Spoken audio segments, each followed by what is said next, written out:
Oh, well, folks, I've been hard at work, assembling resources and doing all sorts of things and mining yet even more and clearing out rooms and getting started on Botania, which is now just about to finish. We're going to finish making some living wood here with this pure daisy. I've got some mana generation slowly building upstairs, but it's very difficult to do anything involving mana when you can't go out during the day, so I'm going to have to probably think of alternative ways to handle that, just like we've had to think of alternative ways to do pretty much everything so far. But yeah, this is not generating a ton of mana. Very, very slow. The nightshades are better than the day blooms. But I'm thinking about reorganizing the base, because let's face it, when Paprika Sue comes for her coffee, and let's face it, we just have to deal with that fact, she's not probably going to want to enjoy it in this shattered crypt. We're going to need to spruce the place up a bit. And I mean, maybe we could use some spruce wood for that, but also we're going to need to actually make it look presentable. This castle as a ruin, it's just not really my style, to be honest. I really sort of am tired of the explosions and the, oh, look, here's another spot where the explosions and the blood moons and the who knows what else is going on. It's not the best. It's not the best. It has to be said that it's not the best, and we could do better.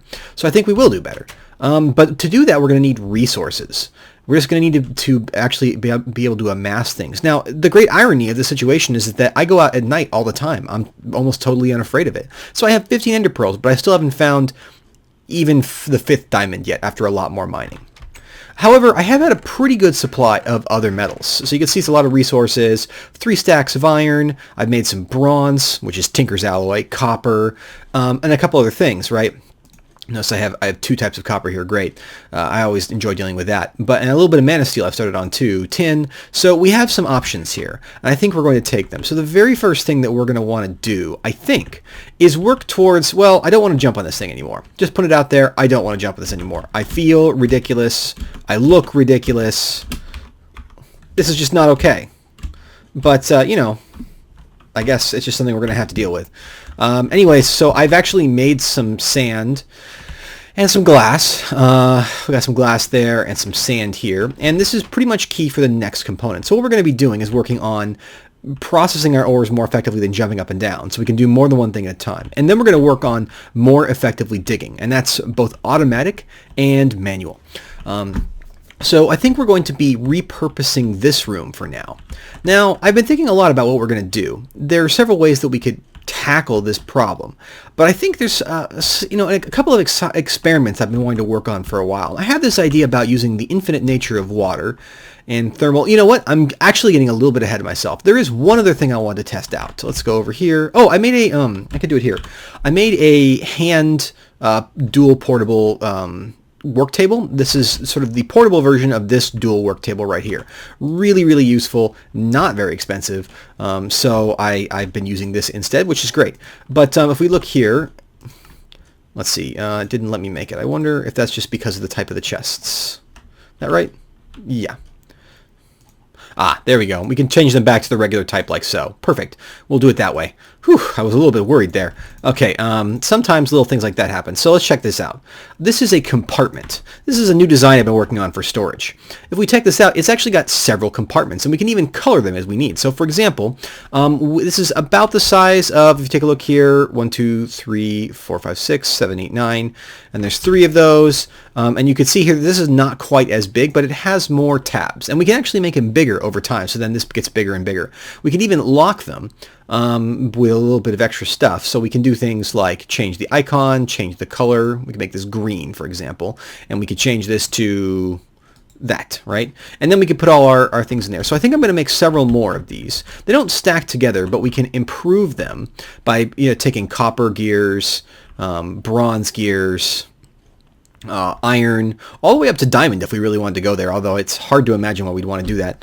This is fairly expensive, but they will allow for extremely compact storage. So in fact, we're going to take this one downstairs. If we could break it. Can we break it with this? There we go. And we'll be using this down here for the next part of our build. So what we're going to try and do is build a system to more effectively do that. Now, we're going to be using a new type of power that I haven't really experimented with before, but I understand the basic principles of. I just never have had need to. Now, though, under these new constraints, the strange new world that we're in, I have need of it. So let's go ahead and grab our copper. We're also going to grab a little bit more cobblestone, because we'll need it, and a stack of iron, and what we're also looking for is this rubber here. Now, this is key to a whole bunch of really interesting things with electricity, which is a force that involves this kind of mysterious type of charge. So the first thing we need to consider making is a turbine. This is a machine that can generate this charge. None of it is terribly complicated. So what we need to do basically is put together a couple of small little things. The first, of course, being this principal cable, right? So we go like this, and we make a bunch of these, and then we can actually put these down the middle and make a little bit of the thermal cable. I think it goes like that. Yeah, there we go. There's the thermal cable. And then we can, of course, make some electrical cable like so. And these cables all, if we insulate them more thoroughly, then they will do better. But our chief goal here is to make a turbine and put that together. So let me go ahead and make that really quick. All right, I think we have everything we need to make this turbine. Now, this turbine won't act alone, though. It's ultimately something that just sort of works off a really simple principle. If we put it down, you'll see that it has kind of a direction, and what it's going to try and do is concentrate heat. So what it wants to do is get heat from one side and then move it off to the other, and in that process, it will generate energy for us. Now, it needs to be able to move that heat out into something, so we're going to be using a small thermal dissipator.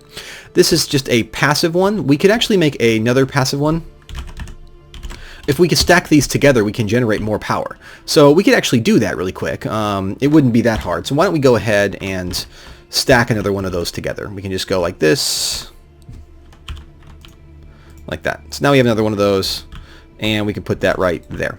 So now that actually has a fair amount of thermal dissipation in it, which means that the temperature difference will be quite high. Now, what we need to do is put this stone heat furnace on the back. Now we could put, ooh, that looks pretty cool. We could put coal in here and then start it up, and it will actually go ahead and work for us. But we'll do that in a moment. Our next goal is to put down some of this cable here, right?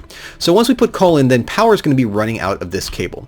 This cable can handle 50 volts, which is what this 50 volt turbine should be putting out. So that's the measurement of how powerful this is. So we should be able to do is just in a really simple world, we could go ahead and make a tool that will help us enormously, and that is a macerator. Let's go ahead and put this together. I think we have enough for just one of them. So this is hitting our resources pretty hard, but it'll be worth it to save us a lot of time. There we are. Now, this is the most basic system we could possibly build. In fact, it's probably a little bit too simple, to be honest. If you take a look at this, it's just not going to be fantastic for us. But still, it will be useful in the medium term. So let's run up and get some fuel. And let's go ahead and grab this. Now, just toss this fuel in here for now. And we also have an extra combustion chamber, which we can toss in here to help improve things. So that will generate a little bit more power. We may have to pull it out, though. So we're going to say, take fuel, and let's go ahead and put in a bit of this. Now, this will immediately cause the temperature to shoot up. And that will actually start to cause power to flow out. So if we go ahead and toss this in here, pulling these in here. Whoa, whoa, whoa, whoa, whoa! Things were getting way too powerful there. That was about to explode.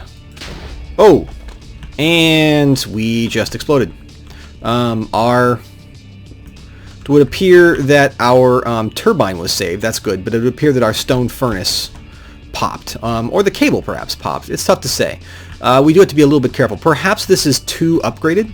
So let's just go ahead and put that all back down. We really didn't lose anything, but you do have to be really careful with these systems because, as demonstrated, they are slightly volatile and power can build up in really uncontrolled ways. So let's go ahead.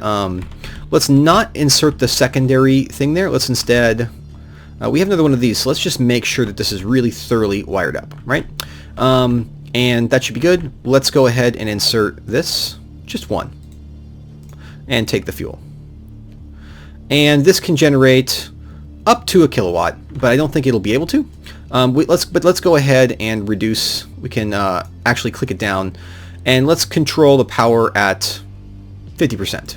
We just don't need that much power, right? So now this is going to keep going up until it begins to actually use stuff. So this is not bad here.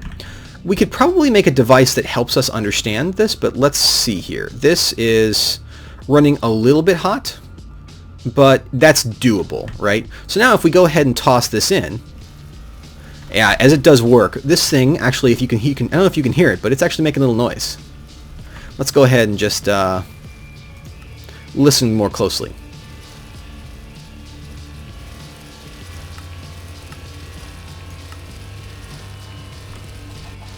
And you can see now that it's already running out because we've already used up our fuel and the temperature's falling. So let's go ahead and put a healthy supply of fuel in there.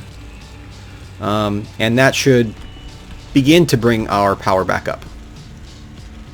And we can go ahead and raise this up to 75%.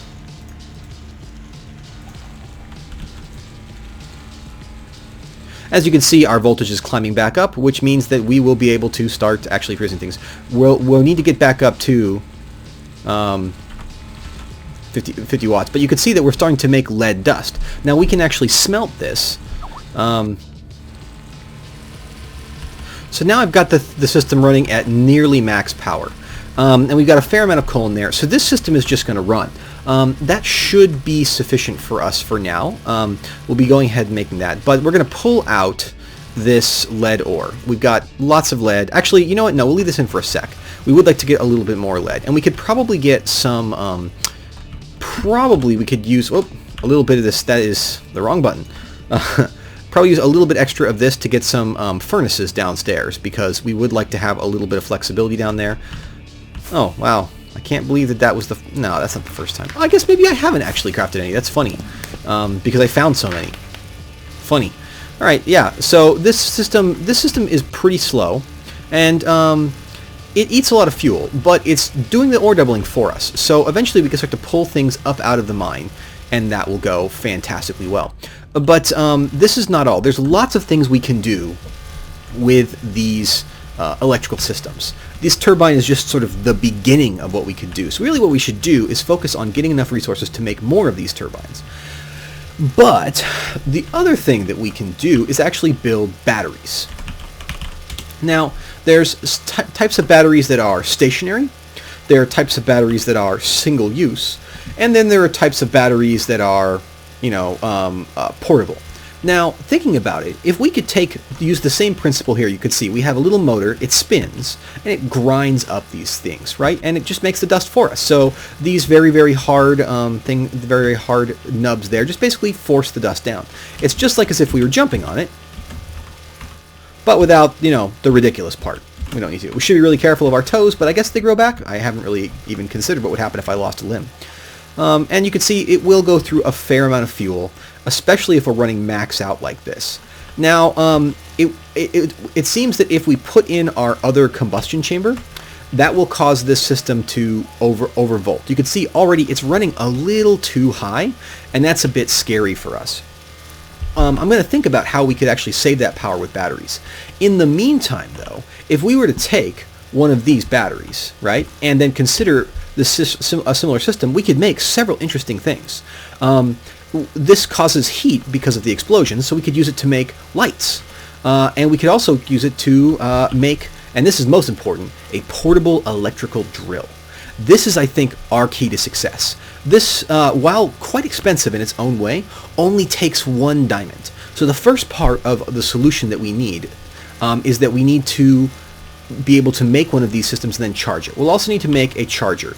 Now these chargers are actually fairly inexpensive, but we need silicon. And silicon is made by smelting silicon dust. Silicon dust is made by macerating these things right here. Now also it's worth noting that this lead is useful for batteries. So we're going to continue to macerate this stuff, but let's go up and let's grab a stack of sand, and then I'm going to go ahead and macerate that so that we can use it for the next stage of our build. And how did I even... I see. How did I even do that? Okay, so I will go ahead and do this part next. Just give me a moment, folks.